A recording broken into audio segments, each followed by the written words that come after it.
프로파운드가 한국에 소개된 게 상당히 오래됐거든요.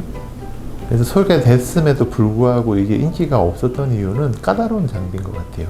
그래서 이게 어떤 장비냐면, 그러니까 그냥 울세라 써마지 같이 그냥 정말 레이저 같은 장비와 수술의 가운데 정도 있는 장비거든요. 그래서 얼굴의 형태도 조금 봐야 되고, 그러니까 무턱대고 쏜다고 해서 예뻐지는 장비는 아닌 것 같아요. 그래서 부분적으로 봤을 때 피부가 개선되고 하는 거는 맞아요. 상처를 많이 내기 때문에. 근데 전체적으로 우리가 프로파운드를 쓰는 이유는 피부를 좋아지게 하는 목적이 주가 아니고요.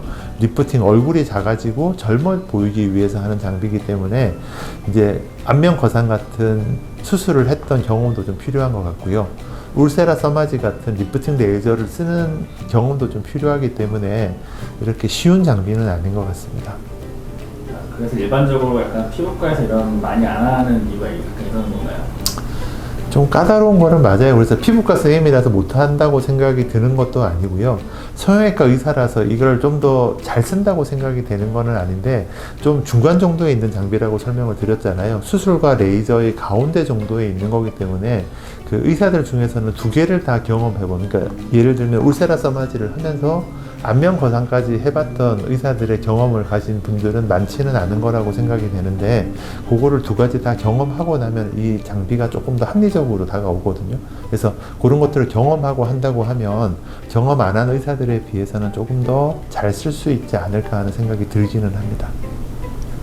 마지막으로 프로파운드하고 후처치가 또 따로 있다고 얘기를 들었는데 어떤 게 있을까요? 많이 부어요. 생각보다 많이 부어서 깜짝 놀라시는 분도, 제가 사진을 보여드리거든요. 하기 전에 이 정도로 많이 붓습니다 라고 사진을 보여드리는데도 내 얼굴이 부으면 굉장히 스트레스를 많이 받으세요. 보통 3일에서 4일 정도가 가장 많이 붓는 날인데, 그때 되면은 내가 사진을 보고 많이 붓습니다 이야기를 듣고 진행을 해도 되게 많이 스트레스를 받으시는데, 첫째 날, 둘째 날이 오면 저는 부기를 가라앉히고 좀 멍을 빼는 시술 정도로 진행을 하고 있고요.